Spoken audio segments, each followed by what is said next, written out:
La rentrée cette année s'est passée comme les rentrées précédentes, c'est-à-dire avec les mêmes préparatifs cet été des fournitures, pas plus de stress, même plutôt de l'empressement pour ma fille, l'empressement de reprendre, et puis avec la même vigilance sur les gestes barrières que celle finalement mise en place depuis mars dernier. Ce que j'attendais le plus de ma rentrée scolaire, c'est de revoir mes amis et de pouvoir travailler en classe avec la maîtresse parce que c'était plus compliqué de faire tout seul chez soi. Ce qui a changé, c'est qu'on doit porter le masque, mais c'est pas obligatoire.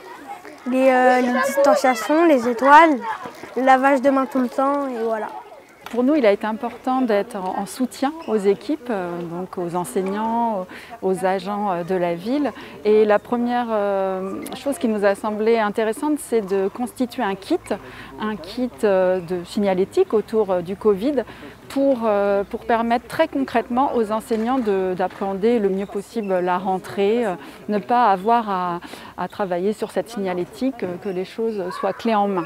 Les enfants connaissaient déjà le protocole, tous les gestes barrières, la distanciation de 1 mètre. Donc du coup, dès qu'ils sont arrivés à l'école, en fait, c'était des habitudes qu'ils avaient déjà après le confinement.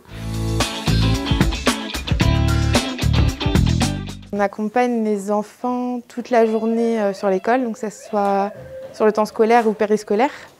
Donc dans la classe, à la cantine, au dortoir, au TAP aussi l'après-midi pour le goûter.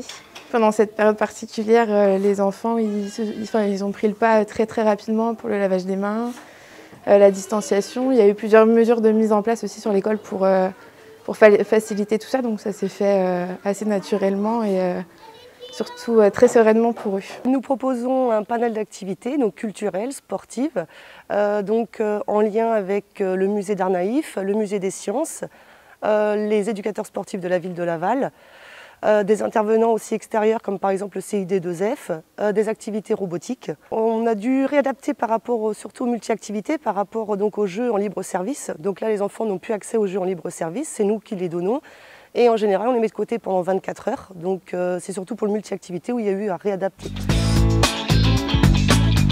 Pour moi, maire de Laval, l'école c'est très important. C'est l'endroit où on prépare les générations futures à bien grandir et à trouver leur place dans notre belle ville de Laval. Ça passe par un soutien à la communauté éducative, mais ça passe aussi par bien se nourrir à la cantine. Les menus de la restauration scolaire sont élaborés par la diététicienne de la ville de Laval, en concertation avec les cuisiniers de la cuisine centrale. On est engagé depuis plusieurs années déjà dans une démarche de qualité.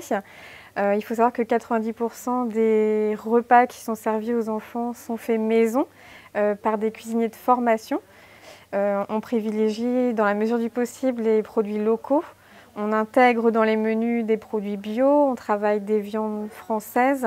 C'est pour ça que j'accorde beaucoup d'importance à la cantine à 1 euro, à permettre à ce que chaque enfant puisse se nourrir de manière qualitative à la cantine. Et cette mesure de révision des tarifs de cantine, ça va bénéficier à plus de 60% des familles lavalloises. Et j'ai, avec Marie-Laure Clavreul, l'adjointe à l'éducation, entamé une phase d'information à travers la lettre aux parents qui vise justement à créer un lien direct avec les parents et les informer des évolutions. Mais vraiment dans une logique de dialogue et d'apaisement des relations entre la communauté éducative, les parents et les élus.